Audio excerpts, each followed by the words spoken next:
damos la bienvenida a los presentes y a los ponentes. Vamos a empezar con Hugo Villa, quien actualmente es director general de actividades cinematográficas de la UNAM, fue subdirector y director de producción en el Instituto Mexicano de Cinematografía, director de producción del Festival de Cine de San Cristóbal de las Casas y director del Festival Internacional de Cine de Los Cabos. Entonces, no sé si nos quieren empezar. Claro que sí, muchísimas gracias. A mí me emocionó mucho participar en esta plática porque me significa un salto a investigar un poquito. Yo me clavé más como en qué pasaba con el cine industrial en 67, 68, 69 y qué pasaba como con todo el entorno alrededor del mundo del cine. Sin duda, la película parteaguas para la universidad y para el movimiento del 68 es El Grito. Sin embargo, no solo no se termina en 68, se termina hasta por ahí de los primeros años de la década del 70, sino que circula, y eso es muy notable en el tipo de cine que se programaba en esos años, en la cartelera de Ayala Blanco va quedando muy, muy claro.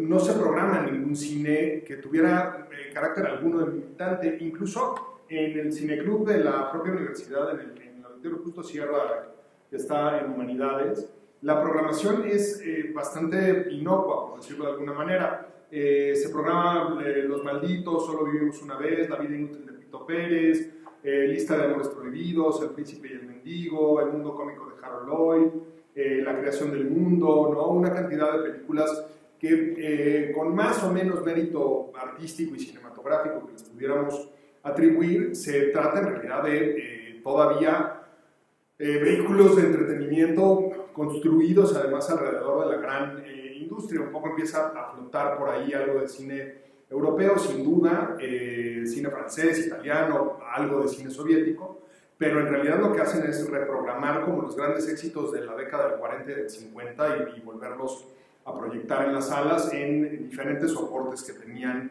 disponibles. Me llamó mucho la atención eso, porque es en plena consonancia con lo que sucedía en los medios masivos de comunicación, y creo que es muy importante para que nos pongamos en circunstancia de quiénes eran y en qué entorno se movían quienes trabajaron en El Grito y también en el cine, pues eso, en los comunicados cinematográficos, en Historia de un Documento, la película de Óscar Menéndez y el homenaje a Revueltas, esas dos películas de Óscar Menéndez, porque enfrentaban, por supuesto, la tradicional cerrazón del mercado un poco más suavemente controlada que ahora, con una presencia obligatoria de cine mexicano tanto en las pantallas de televisión como en las pantallas cinematográficas, que ahora ya incluso se ha perdido por completo y ya está sujeta totalmente a las leyes del mercado, pero también ese estamento pues, resistía mucho al acceso a este cine más comprometido y con una mirada que en el caso del Grito específicamente, y esto es nada más una opinión, me parece que es hasta lírica, pues no es una película particularmente militante, a diferencia de lo que pasa con lo de Óscar Menéndez, por ejemplo, en el que sí se siente mucho más un diálogo programático, que se siente como incluso una formación de partido político tradicional que está emitiendo un curso de acción política. En el caso del Grito no sucede. El Grito se mueve como mucho más alrededor de la poesía, con estos textos de Oriana Fallaci leídos por Magda Vizcaíno, que son en un tono muy neutro, pero que al mismo tiempo funciona como profundamente, le pone mucho dramatismo a las imágenes que está mostrando, y entonces creo que esa es una parte notable. Hay cosas por ahí, por ejemplo, en el Teatro Hidalgo estaba una obra de teatro que se llama Moctezuma II, estelarizando a Ignacio López Tarso, Los Motivos del Lobo, que se ha puesto, repuesto y recontrapuesto en los teatros en México, ¿no? Y de repente pues no había acceso en ninguno, o sea, en los pocos diarios que pude ahí echarle una mirada que están en el Centro de Documentación de la Filmoteca de la UNAM, pues, existía una columna ahí muy dubitativa que se llamaba Tribuna Juvenil en las páginas del Universal, en las que le dedicaban específicamente al tema de educación y cultura, pero pues poco más que esos temas estaban disponibles ahí.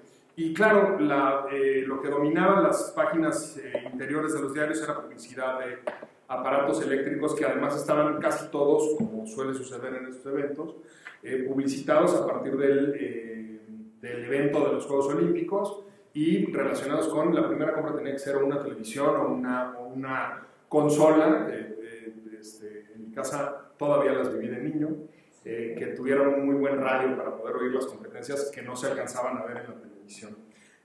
Lo que se programa, por ejemplo, el martes 14 de julio de 68 de cine, es una semana de cine japonés en el Cine Regis, que lo refieren como cine de arte, y después eso, Atraco en Pamplona, el Oscar, Lucha de Gigantes, Despedida de Casada, La cigüeña está que arde, El tesoro de Moctezuma. Entonces no hay como mucho cine que pudiera, incluso en los cineclubs y en los cines de más, pues que uno supondría más de arte, tampoco lo programan, ¿no? El Cine París, por ejemplo, que en la década del 70 y el 80 ya era considerado un cine, una sala cinematográfica que programaba arte, pasan una película de Peter Sellers, La treta del 2x1, ¿no? Trucos así, de estos como caper movies muy clásicas de los 60 y principios de los 70. En el Metropolitan estaba programado Nacidos para Perder, que es Born to be Wild, quizá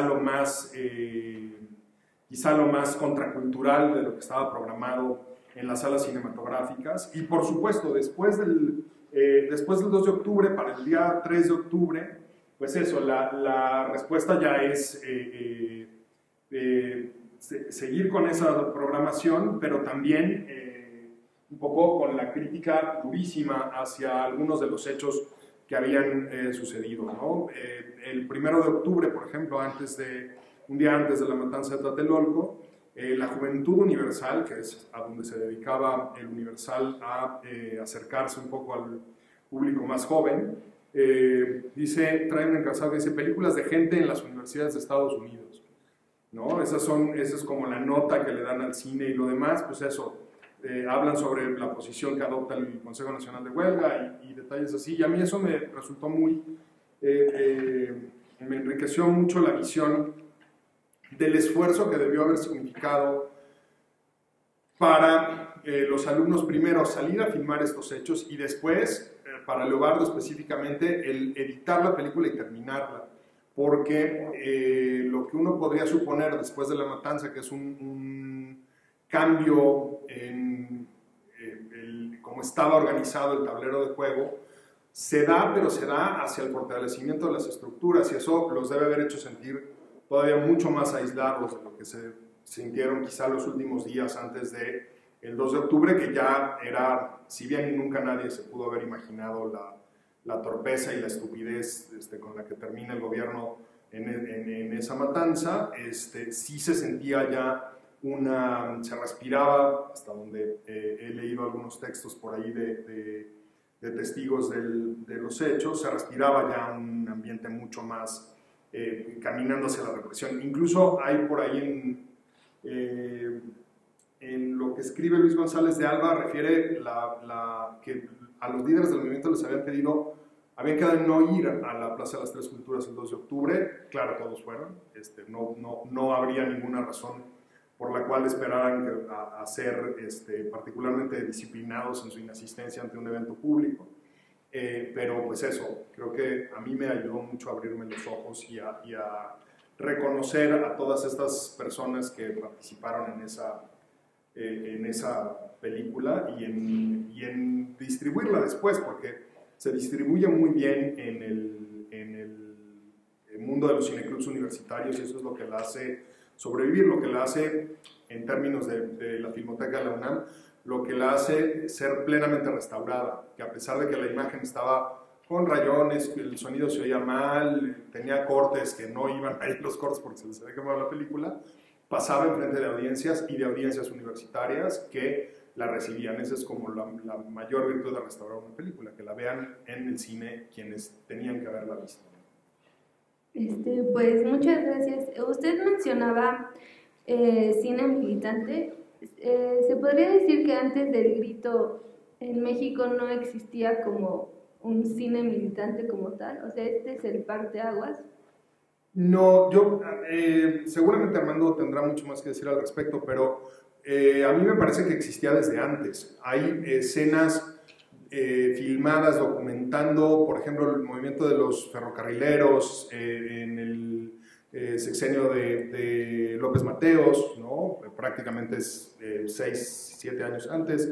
Los médicos y las enfermeras también en ese sexenio y los primeros años del sexenio de Díaz Ordaz, y todas esas escenas están filmadas coincidentemente en blanco y negro, en 16 milímetros, con cámaras muy portátiles, que era como la forma en la que se medio iba liberando de los medios de producción el cine, y muy probablemente, eso no lo puedo decir de cierto porque no tengo elementos para hacerlo, muy probablemente se revelaban a través de los laboratorios, ya sea que tenían un convenio con la universidad para el CUEC, para revelar materiales del CUEC y de la propia dirección de actividades cinematográficas. En ese tiempo, muchísimo del desarrollo de ciencia y conocimiento que hace la universidad tradicionalmente se filmaba, y se filmaba en soportes de negativo, entonces se mandaba mucho a revelar. De hecho, la Filmoteca tiene un acervo grande de documental de divulgación científica de los 60, 70 y 80. Bueno, y mucho se revelaba, perdón. En cubeta, sí. El blanco y negro es muy fácil de revelar en cubeta. 16 a mano. Sí, es muy fácil de revelar en cubetita porque te queda además así, los spools son de este tamaño y entonces lo enredas muy fácil. En la Filmoteca todavía revelamos a cubeta de 16 milímetros, de hecho, pero bueno, pues esa es una nota que creo que es importante señalar. Ok, muchas gracias. No sé si alguien quiere hacer una pregunta. Bueno, vamos a continuar con Armando Casas, quien fue director de cine, es director de cine. Es egresado del Centro Universitario de Estudios Cinematográficos y académico desde 1991 en esa misma institución. Estudió además las carreras de Literatura Dramática y Teatro de la Facultad de Filosofía y Letras y Ciencias de la Comunicación de la Facultad de Ciencias Políticas y Sociales de la Universidad Nacional Autónoma de México. Ha sido productor de más de 15 largometrajes de ficción y documental. De 2004 a 2012 fue el director del Centro Universitario de Estudios Cinematográficos de la UNAM. Actualmente es director de TV UNAM y bueno, el día de hoy se estrena su más reciente largometraje, Malacopa. Gracias. En estas fechas conmemoramos 50 años de movimiento estudiantil de 68, que tiene un momento emblemático que es el día 2 de octubre. Ya Hugo Villa habló de la película del Grito, es la película emblemática como documental de este movimiento, no confundir con la masacre, sino la película hace un recuento cronológico del movimiento a partir de los sucesos de julio, de finales de julio del 68, hasta el día de la masacre del 2 de octubre. Dentro de pocos días se va a presentar un libro que tuve la oportunidad ya de leer sobre el Grito, que tiene ensayos muy notables que hablan, que dan cuenta de cuál fue el proceso de este documental que hicieron los alumnos del CUEC en 1968, cuando todavía de hecho no existía oficialmente el CUEC. Hay que decir que el CUEC existió oficialmente a partir de 1970, oficial, aunque se fundó en 1963, y cuyos materiales pues, son los más importantes del movimiento. No así de la propia masacre. La película, en el momento que llega la masacre, la película en realidad lo que tiene son más bien una serie de fotos y juega con el sonido de edición. Son muy pocos los momentos que hay, además tomados de otros archivos. En realidad los fotógrafos que hicieron la mayor parte de de material de este documental, bueno, de este posterior documental, porque esto nació con el interés de los estudiantes del CUEC y apoyados sí por sus académicos y autoridades de registrar lo que estaba pasando sin saber en ese primer momento a ciencia cierta de la fuerza que iba a cobrar el movimiento, inclusive como parteaguas de la historia de México. Sucede que, y el libro en un artículo lo menciona con mucha claridad, que el 2 de octubre Eduardo López Areche, que es uno de los fotógrafos del documental y que a la postre resultó ser el director del documental, el cual no veía además en exhibiciones de ningún tipo porque él se suicidaría poco tiempo después, fue golpeado en el momento de la masacre y la cámara y todo lo que llevaba se perdió, ¿no? Ese material no existe. Fue uno de los que fueron detenidos y llevados a la cárcel. El otro fotógrafo, Roberto Sánchez, que también hacía buena parte del material, de hecho el que inició formalmente la captura del material con unas madres en los separos de Tlaxcuaque, no llegó. Se le hizo tarde y ya cuando llegó no dejaron pasar. Entonces no hay registro, tampoco lleva su cámara y tal.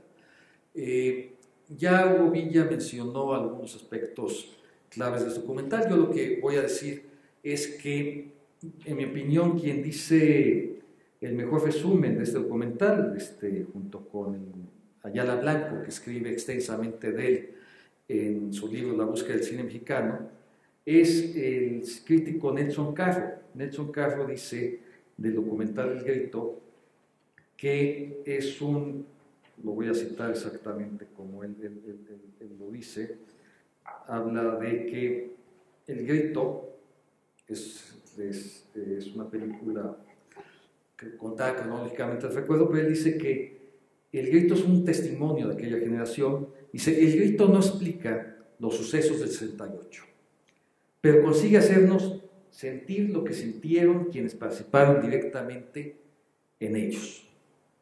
Efectivamente, la película no tiene una voz en off de Ollana Malachi, además hecha por una actriz, que es una especie de poema, pero no tiene ninguna explicación, son acontecimientos que vamos viendo y que si no conocemos cómo se dio, quizás nos perdamos en ellos. La película efectivamente no pretende explicar el movimiento, pero lo que sí es muy afortunado es que, claro, recordemos que los estudiantes que estaban registrando el movimiento formaron parte de ese Consejo Nacional de Huelga. O sea, ellos también eran partícipes del movimiento. Y de hecho fueron adoptados de alguna manera como los testimoniantes oficiales del audiovisual del movimiento. Al principio tenían desconfianza sobre ellos y luego se ganaron ya la confianza y entonces pudieron estar totalmente cerca del mismo. Entonces, finalmente esta película es muy importante porque nos hace ver efectivamente el movimiento desde dentro. Yo considero que hay, a posteriori del Grito, en el ámbito del documental, dos películas parteaguas sobre el movimiento del 68. Una, curiosamente, es un documental para televisión que se llama Díaz Ordaz y el 68, que pertenece a la serie México Siglo XX de Clio, producida por Enrique Krause, en 1998, dirigida por Luis Lopón y con un guión de Álvaro Vázquez Mantecón, alguien que ha estudiado muy seriamente el 68 en el cine mexicano. Esta película, este documental, representa, en mi opinión, un parteaguas, y en la opinión de muchos analistas, porque fue la primera vez que en televisión, a 30 años del inicio del movimiento, se pudo hablar de Díaz Ordaz y el movimiento y ver imágenes del movimiento. Aunque parezca increíble a estas alturas, no había sucedido eso antes. Siempre que llegaba el momento, en realidad los medios mexicanos, todavía a los 30 años de distancia del movimiento, seguían siendo muy reservados sobre los mismos. No voy más lejos. a 50 años del movimiento, sucedió algo en nuestro entorno de libertad de expresión y tal, pues la película, la serie documental Verano del 68, coproducida por la UNAM con Corazón Films, hace 6 años, pudo ser exhibida hasta hace unos pocos meses por TVUNAM. No la exhibió nadie antes que TVUNAM. Y no la exhibieron porque sí había una instrucción directa desde las más altas esferas de este país diciendo que no se exhibiera. Yo no diría por qué, pues, ni habían nacido los que prohibieron, de hecho, que se exhibieran. Bueno, sí, seguía siendo para ellos intocable decir que la afirmación de que el ejército había participado en el movimiento, de la manera que sea, porque eso es interesante, hay que analizarlo de diversas vertientes. Pero simplemente el hecho que como en el documental se menciona al ejército y aparece el ejército, ya era suficiente para que no pasara en la televisión moderna del siglo XXI mexicano. Entonces, con más razón, de verdad, a 30 años del momento parecía que pasaban cosas que todavía no pasaban. Estamos hablando de 1998. Y este producto fue parteaguas. Fue una negociación directa de Enrique Krause con Emilio Azcárraga Gallán.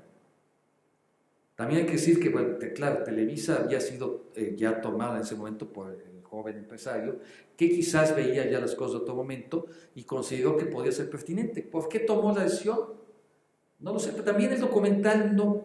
Entre las cosas interesantes es que el documental no inculpa al ejército. Y eso es importante para entender por qué pasó por televisión. Ese documental, cuando pasó por televisión, tuvo más de 20 puntos de rating el domingo a las 10 de la noche, lo cual es muy impresionante respecto a un documental en televisión.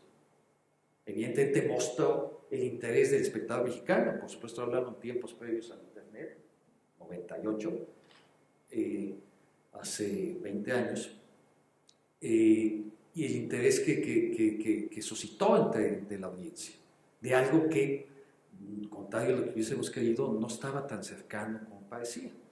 Es parte clave lo que voy a mencionar del documental. Y la otra es que el documental gira alrededor de una tesis de Enrique Krause, muy interesante, sobre que él extrae del diario escrito por Díaz Ordaz, que en esa fecha, por supuesto, era totalmente desconocido. Él lo conoció porque lo tenía su hijo y pudo hablar con él, y su hijo se lo dejó leer.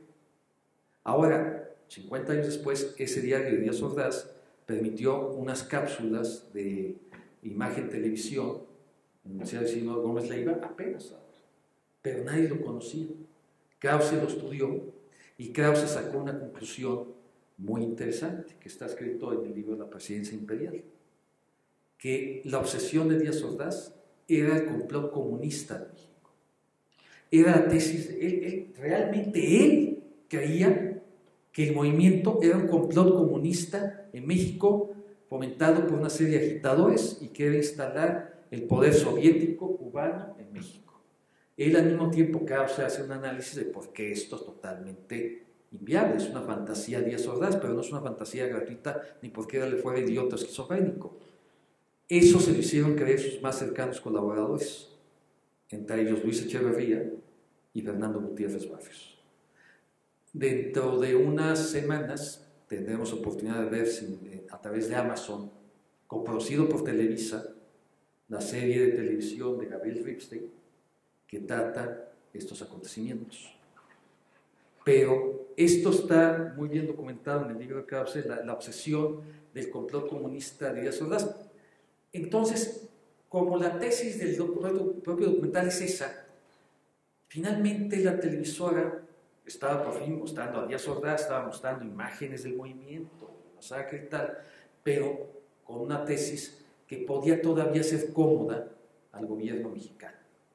Todavía estábamos hablando de previo a las elecciones que hicieron la primera transición mexicana, la primera vez que perdió el priismo, hasta otra vez 98, y el discurso oficial del priismo respecto a este tema es que, primero, guardar silencio.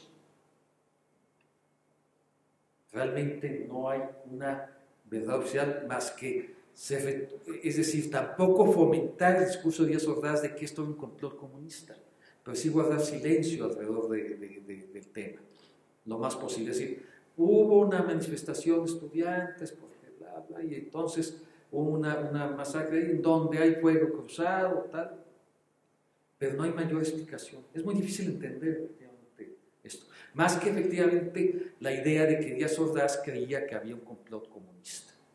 Bueno, el otro, me parece que es importante la historia del audiovisual mexicano, del cine mexicano, que ha tratado el tema del 68, este momento que acabo de mencionar. El otro momento, en mi opinión, más relevante, hablando de documental, y ahora hablaré brevemente de la ficción, porque aquí ya es partícipe de la misma, es la película documental de Carlos Mendoza que se llama Tlatelolco, las claves de la masacre. Esta es de 2003. Esta película, además, curioso, estoy hablando de documentales que ninguno de ellos fueron exhibidos en salas de cine formalmente, no son productos para cine, a excepción de El Grito, que sí se buscó que fuera así, aunque se exhibió varios años clandestinamente y fue conocido más bien por exhibiciones clandestinas, hasta que tuvo una exhibición formal muchos años después. Esta película, Tlatelolco, las claves de la masacre, de Carlos Mendoza, es el primer documental y a la fecha todavía el único que da una hipótesis estudiada, analítica, de investigación de lo que parece ser que sucedió el día 2 de octubre del 68. Lo voy a resumir. Algo que sí se sabía, que había un batallón llamado Olimpia, que era parte del ejército mexicano, parte de la élite del ejército mexicano, estaba ahí, según la hipótesis, bueno, que fue, y están ahí las pruebas del documental, quien dio los primeros disparos del momento. Es decir, y en ese momento generaron el caos. Ni los estudiantes pensaban que el fuego venía del ejército y el ejército pensaba que el fuego venía de los estudiantes. Real, no tenían por qué pensar otra cosa. El batallón Olimpia obviamente iba de civil y solo estaban identificados por un pañuelo blanco o un guante blanco para que ellos supieran que es. Murieron soldados en la masacre, no solo murieron estudiantes, murieron más estudiantes, pero murieron soldados. El documental analiza con mucha precisión momentos clave de dónde estaban colocados, de cuáles eran las instrucciones y tal, y utiliza materiales inéditos para esta investigación, de 4 fuentes distintas, 3 de las cuales son extranjeras. Encontró un fragmento de imágenes de un periodista canadiense, y hay 2 materiales de cadenas norteamericanas, la CBS, y hay un pedacito muy curioso de algo que a la fecha, 50 años después, desconocemos todos. Lo que presumiblemente es la filmación ordenada por el gobierno mexicano, pero muy probablemente directamente Luis Echeverría, para que Servando González, un cineasta mexicano, filmara profesionalmente lo que estaba aconteciendo en la plaza. Probablemente nadie sabía que iba a pasar lo que sucedió. La hipótesis es que quizás no iba a suceder esa masacre, pero estaban listos para replegar esto. Entonces, de eso se conoce 1 minuto. Extrañísimo. Se sabe que ese material existe, nadie a la fecha sabe dónde esté, ojalá un día aparezca en la filmoteca. Todo el mundo cree que está en la casa de Luis Echeverría, y Echeverría, aunque parezca increíble, vive a los 96 años. no sé, algunos creen que es una momia, nadie quiere verla. ¿Qué? Sí, no, nadie lo ha visto hablar últimamente, seguramente no es visible. Seguramente no es visible, eso puede ser. Digo, la última vez que fue visible ya no era posible entender cómo funcionaba ese mecanismo humano, biológico. Bueno, yo considero que estos son tres, sin ahondar más, tres documentales parteaguas en la historia de este movimiento. Y solo diré algo brevemente sobre la ficción. La ficción parteaguas sobre el tema del 68 en el cine mexicano es Rojo Amanecer. También es muy impresionante que esta película, que se hizo 20 años después, tuviera problemas de censura. La filmaron en la clandestinidad, la editaron ya no totalmente en la clandestinidad, sino ya sabiéndose que iba a pasar. Les dijeron que tenían que cortar algunas escenas muy concretas. Hay 3 momentos que se cortaron en la película, los 3 relacionados con el ejército mexicano. Ese era el problema. Estoy hablando cuando Salinas de Gortari fue presidente de México. El problema era mencionar, porque no sabía, en las 2 primeras escenas era una mención al ejército. El personaje de la hija dice, sí, vi que le dieron unos culatazos un soldado. Eso es lo que dice, eso no podía quedar. El otro personaje, el que hace Bruno Bichir, dice, mientras está hablando con su papá, puede decir, sí, es que los soldados no lo está insultando, solo los menciona. Eso no se podía quedar. Y la más conocida de todas es el final de la película, cuando el niño, después de que la masacre de la familia baja al pie del edificio, cruzan 2 soldados el cuadro. Eso no se podía quedar. Y lo aceptaron para que pueda existir. Afortunadamente para la historia del cine, la versión completa había un negativo en Los Ángeles. No sé, Hugo, si la versión completa es la que se exhibió hace poco o fue la más negativo. No, es un negativo ya cortado, es un negativo que está cortado, depositado, pero la versión completa ya viene en camino para que hagamos un copiado. Entonces, bueno, podremos conocer pronto, a 30 años de filmar esta película, la versión completa de estos 3 momentitos. Son muy pequeños. A estas alturas hasta parece casi inocente que estemos hablando de esto, y sin embargo, acabo de mencionar cómo en una serie de televisión reciente el ejército es todo un tema. Bueno, antes de esta película no hay una sola película mexicana que explícitamente hable de la masacre del 2 de octubre. Sí hay varias que hacen metáforas muy importantes del suceso, varias. Y varias de ellas del juez, una de Federico Bencasco, pero otra de Carlos González Morantes, la película de Marisa Stars del CCC. Vean, las escuelas de cine son las que hablaban del tema. Las escuelas de cine han sido, todavía hoy, pero marcadamente en esta época donde había temas tabú, en todo este lapso, han sido los espacios más libres de expresión cinematográfica.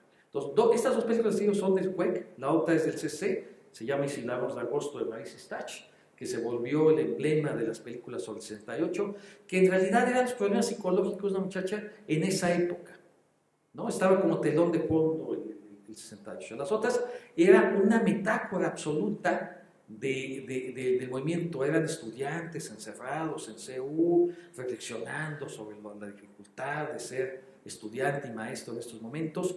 Y bueno, y por supuesto, películas como La montaña sagrada de Jodorowsky tiene algo que ver con el tema.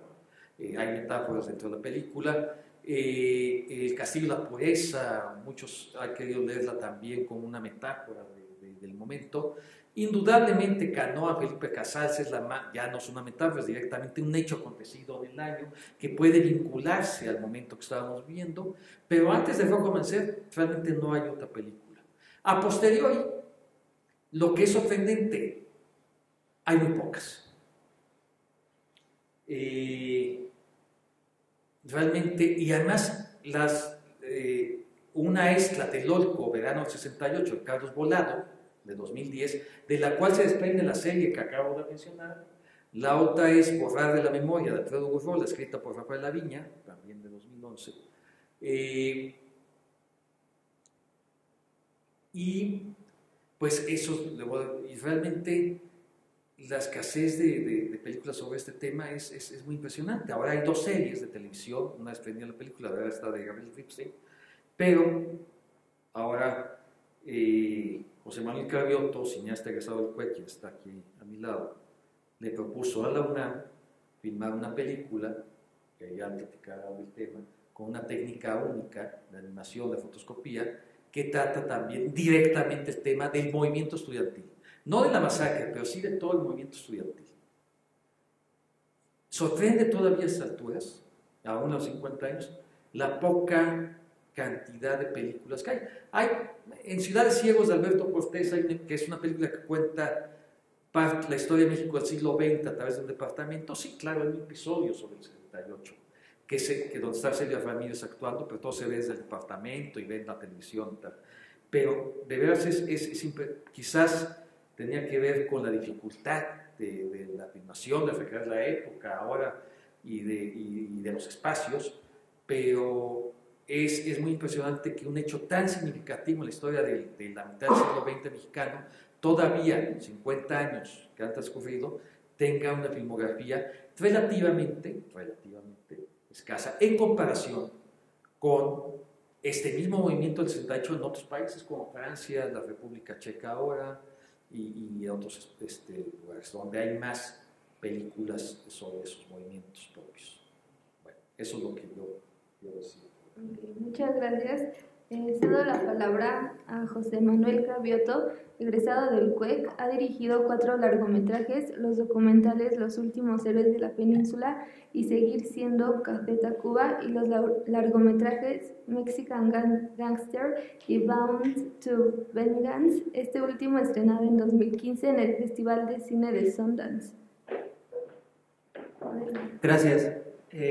Pues sí, muy interesante escuchar todo lo que comentan y toda esta parte de las investigaciones, y en mi caso, haciendo limpia, creo que viene al caso con lo que comentan, cómo tiene que ver con estos materiales o cómo limpia está relacionada con estos materiales. Creo que es lo que a mí me gustaría aportar en este coloquio. Y efectivamente, además, mencionar que estaban sucediendo las Olimpiadas. Entonces, cuando hablamos del 68, no hablamos de las Olimpiadas, y cuando se habla de las Olimpiadas no se habla del movimiento estudiantil. Pues pasa un fenómeno extraño, ¿no? No estamos celebrando los 50 años de las Olimpiadas como estamos celebrando, o hay actividades culturales como con el movimiento estudiantil, por ejemplo. No hay algo tan importante o interesante como lo que está haciendo la UNAM con las ciudades del movimiento, la clase Filmoteca, de UNAM, etc. Pero hay que decir, las Olimpiadas eran las más importantes de la historia, de los grandes eventos para México, del México moderno, del México del siglo XX. Además son las más importantes del siglo porque son las que definen todo lo que vimos ahora de marketing, de señalética, de diseño, de cultura dentro de los eventos a nivel mundial, se funda en el 68 en México. Entonces también creo que había una dosis que sumaba a la preocupación y a la paranoia de Díaz Ordaz de que se cancelaran las Olimpiadas, ¿no? Pero bueno, el caso de Olimpia justo lo que hace es un recuento de todo lo que sucedió con los materiales. Olimpia está inspirada en estos hechos y es un homenaje a estos materiales. Ya ahora pronto estrenaremos en estos días la película y podrán ver que es una película que está hecha a partir de los materiales que hizo mucha gente durante todos estos años de los que se ha estado hablando, comenzando el material principal, El Grito. Justo como El Grito, lo que acaban de decir, que es la película en la que realmente sientes lo que está pasando, no me acuerdo si decía Hugo o Armando, que decía, perdón, Nelson Carro, que hacía esta definición justo cuando me pasó con El Grito, era que si yo hacía una película que quería que se sintiera lo que se sentía en El Grito, justo lo mismito que dice Nelson Carro. Por eso es que acudía a la Filmoteca de la UNAM para que me prestaran El Grito para poder hacer una mezcla de ficción con documental. Por otro lado, ahí están las fotografías, que también son el acervo de la universidad, del acervo fotográfico, que por cierto mucho de ese material está resguardado por la revista Proceso, que también apoyó este proyecto. Y está basado en hechos reales. Olimpia está basado en hechos reales, en personajes y testimonios reales y en materiales. Lo que queremos hacer con esta película, coincido con Armando, es que hay muy poco material. y a 50 años, siendo esta la primera película que coproduce la UNAM, la primera que se avienta al ruedo después de 50 años a contar un aspecto de esta historia. El aspecto importante de mencionar es que queremos que los jóvenes se inspiren, o mi intención es que los jóvenes se inspiren a darle ese valor a los materiales. Todo lo que están hablando de encontrar las carteleras, de leer ensayos, de ver documentales, es algo que con las nuevas plataformas se va a perder en una nube, que quién sabe cuál es una nube. Como seres humanos no estamos siendo conscientes del peligro que la famosa nube conlleva, y dónde van a caer esos materiales.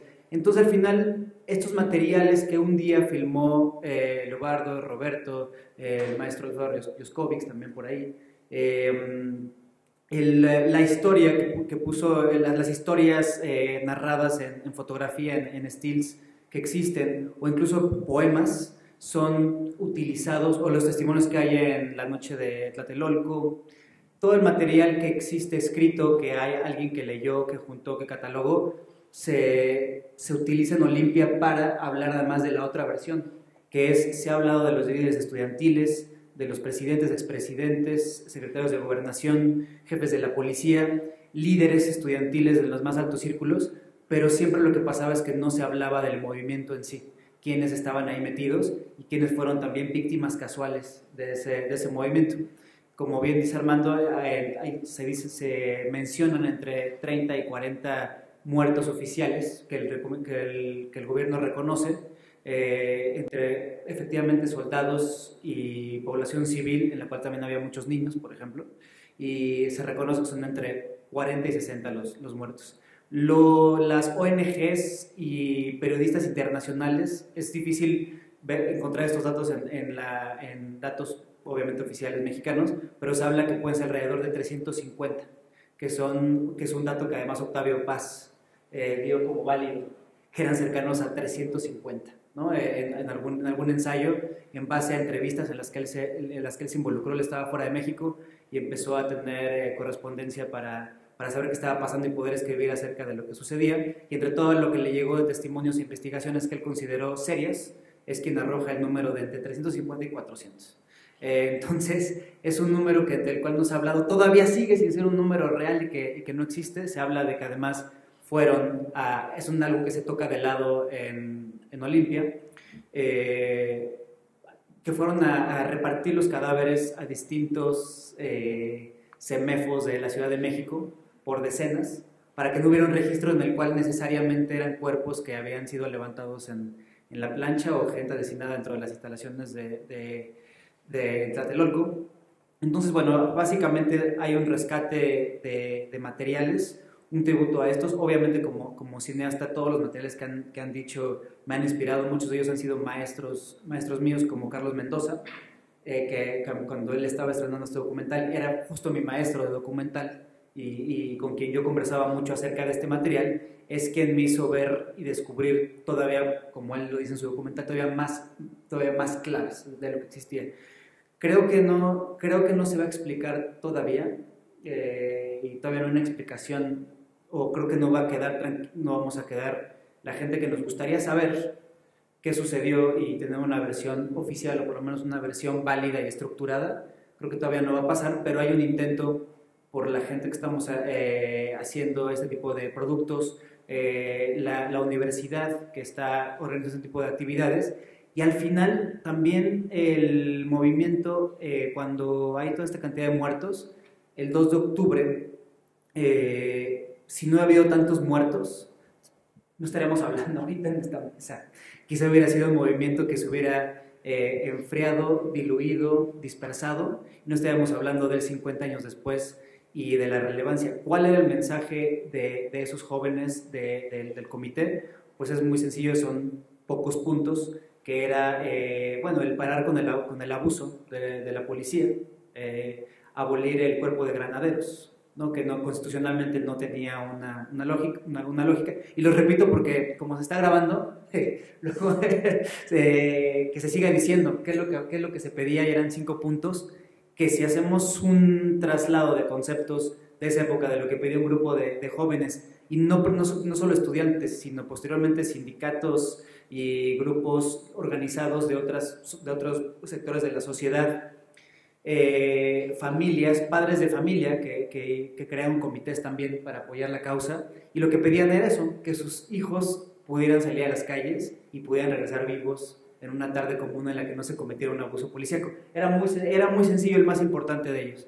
Destitución de cabezas del Departamento de Seguridad Pública de la Ciudad de México.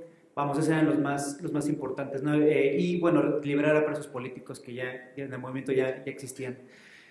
Otro momento todavía del cual no se ha hablado es de los muertos en el casco de Santo Tomás. Al final, en la UNAM es donde se creó y donde se generó todo donde creció este movimiento y lo vio florecer, pero el primer momento de enfrentamiento armado entre estudiantes y soldados, y policías, creo que llegaron soldados, fue en el Politécnico, donde ahí sí se atrincheraron y desde las ventanas se comenzaron a disparar con la gente que estaba llegando de los cuerpos para sacarlos de las instalaciones, a los cuales hay anécdotas en las cuales cuando llegaron a los laboratorios les decían que no entraran ahí porque había un virus que les podía generar disfunción eréctil, ¿no? a la gente que llegaba ya con técnicas que suenan tan chistosas como esas, pero lograron contener estudiantes del poli a gente que venía a sacarlos a macanazos, ¿no? Eso más las armas. La historia del poli no se ha hablado tanto cinematográficamente de ese momento, que también fue muy importante, muy triste y detonante de todo lo que vino después. Y para cerrar me gustaría decir eso, ¿no? Que al final Olimpia, después de hablar con tanta gente, lo que decían es el movimiento se recuerda por los muertos del 2 de octubre y no por el movimiento estudiantil. Entonces Olimpia lo que intenta hacer es juntar estos materiales, rendir un tributo a los materiales y a las personas que los registraron y hablar de las personas y los jóvenes desde un entorno estudiantil. Hay desde la inocencia también de un joven que sale a la calle y que sin tener la preparación o tener una madurez de conceptos, de ideología, sale a las calles porque piensa que de esa manera puede obtener algo mejor para su futuro cercano, ¿no? Ese es el aspecto de Olimpia y de lo que, complementando lo que platicamos aquí, me gustaría comentar. Ok, muchas gracias. Pues me gustaría comentar que a pesar de que estamos a 50 años del movimiento del 68, me parece que toda esta indignación que sentimos sigue quedando mucho en el ámbito universitario. Ustedes que están en el cine, que es una industria como más de entretenimiento, ¿cómo perciben esa recepción que ha tenido en la sociedad su esfuerzo por querer propagar pues esta información sobre ese movimiento estudiantil? Qué crueles. Hay una cosa que sí me parece muy importante. Yo creo que por experiencia profesional, yo creo que el cine es mucho más que una industria de entretenimiento. Lo prueban en muchos sentidos los archivos fílmicos porque son los que guardan esa memoria a lo largo del tiempo, pero basta decir que la Asociación Mutual de Empresarios Productores de Cine, la Motion Picture Association, durante muchos años tuvo su oficina adentro de la Casa Blanca. Esto es, no estaba cerca de la Casa Blanca, junto a la Casa Blanca, a la vuelta de la Casa Blanca, estaba dentro de la Casa Blanca, un órgano equivalente a la CONCAMIN, pero del que controla el cine mundial. Entonces, sí hay como un contenido político muy, muy fuerte. A mí hay algunas cosas que me gustaría como retocar. Específicamente creo que no hemos hablado y no se ha hablado suficiente, no en esta mesa, pues en general.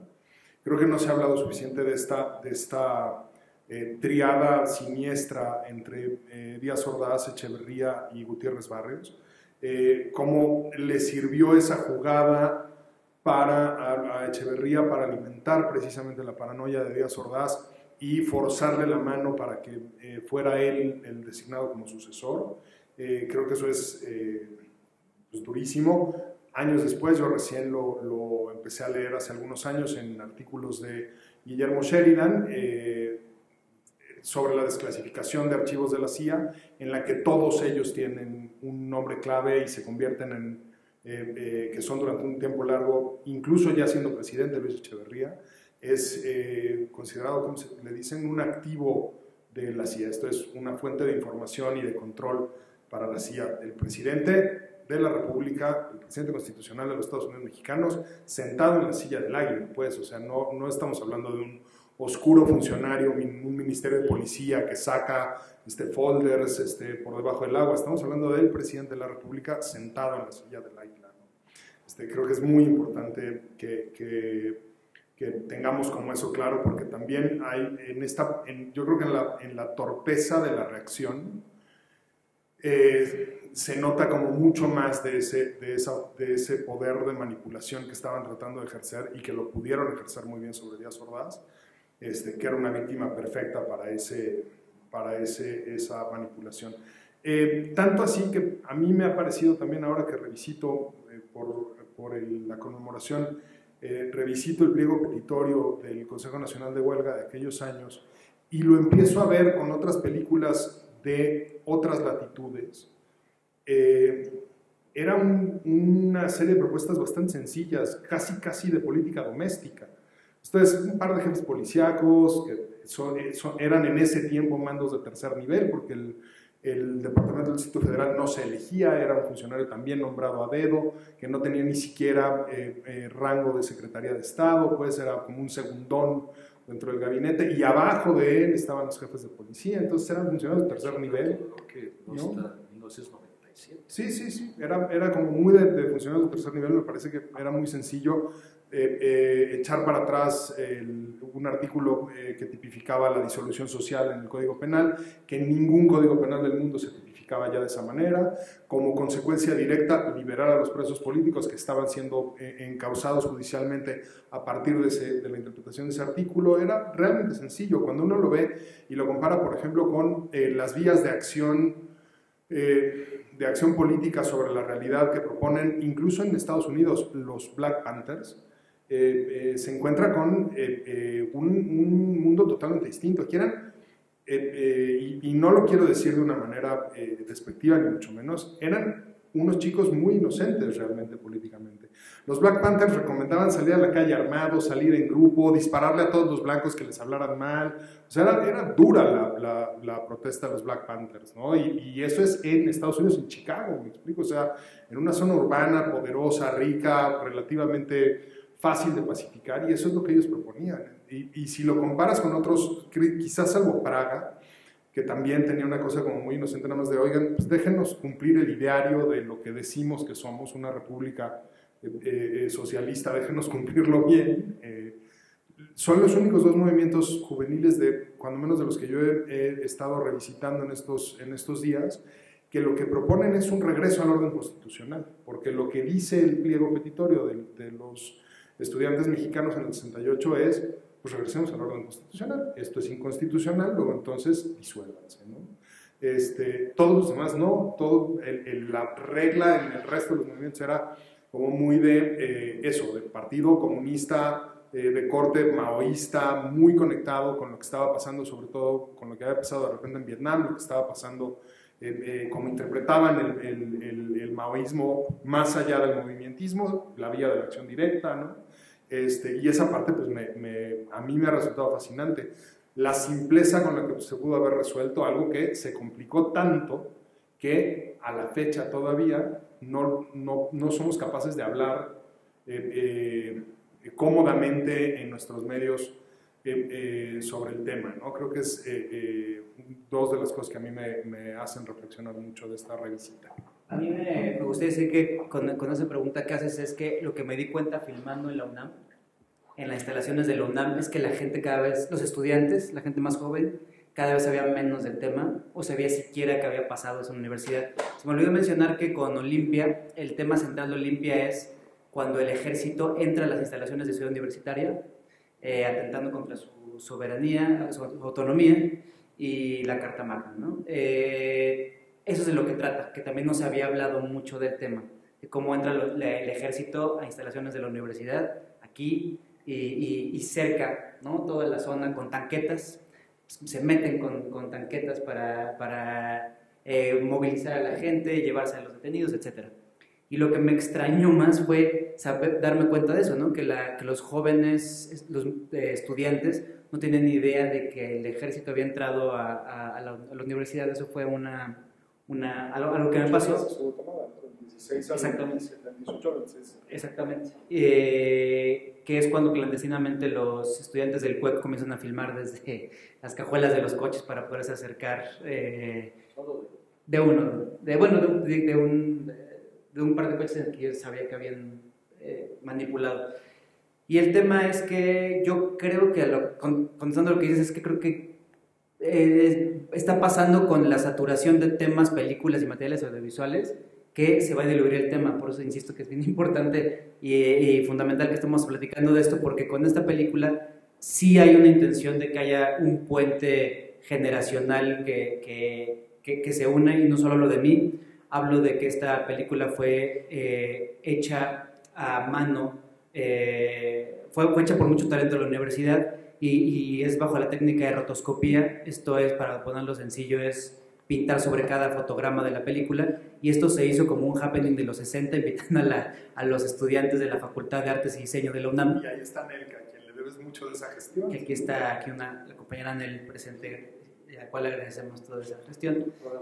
Doctora asociada. Y bueno, lo que sucede es, justo había un ejercicio, porque lo que hicimos con la Facultad de Artes y Diseño fue llegar a un auditorio como este, así igual de lleno, y con todos los que fueron a hacer una convocatoria, y llegar con toda la gente y explicarle de qué trataba esta película, de qué trataba el movimiento. En la Filmoteca de la UNAM fueron en su momento a llevarles la película, explicarles qué había pasado. Entonces también no solo fue una película que sucedió, sino hubo una labor de ir a contarle a la gente dentro de la universidad, a un grupo de gente, qué había pasado en su universidad hace 50 años. Entonces ha trascendido el tema con este proyecto en el cual se ha involucrado TV UNAM Filmoteca, y no solo fue una película para platicar de este tema, sino un ejercicio de experiencia artística colectiva para tender ese puente entre dos generaciones. Ese era el objetivo.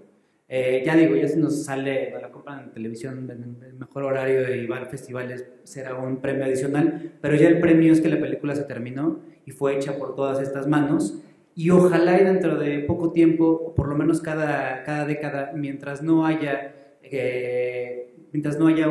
una postura, y mientras no haya un México mucho más estable, ojalá se siga hablando de este tema, porque mirando hacia el 68 me queda claro que regresamos a él, porque es un momento, es un parteaguas donde a partir de ahí hay muchas cosas que han venido derrumbándose y cayendo, y que lo hemos dejado nosotros así, a partir de ese hecho tan significativo.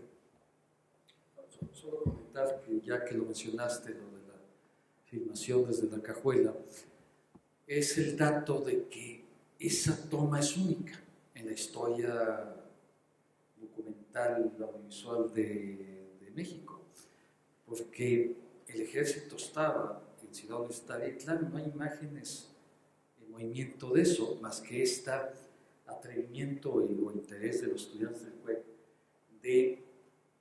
más bien del ingenio de entrar a una cajuela, episodio que viene comentado, que viene recreado en la película Olimpia, en la cajuela del auto de la entonces alumna Marcela Fernández Violante, todavía maestra del CUEC en la actualidad. Ella sería una muchacha muy decente, entonces la dejaron pasar a Ciudad Universitaria.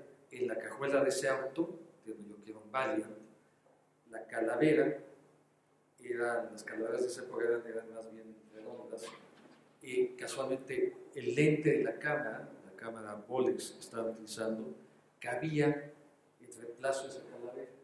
Es muy difícil que cualquiera sospechara que ese pedazo de vidrio era un lente de una cámara, y ahí se inventó el camarógrafo. Entonces, además, la cámara se va moviendo, el auto se va moviendo, entonces hace un movimiento de traveling natural, y tenemos esa toma en el grito única del ejército en Ciudad Universitaria.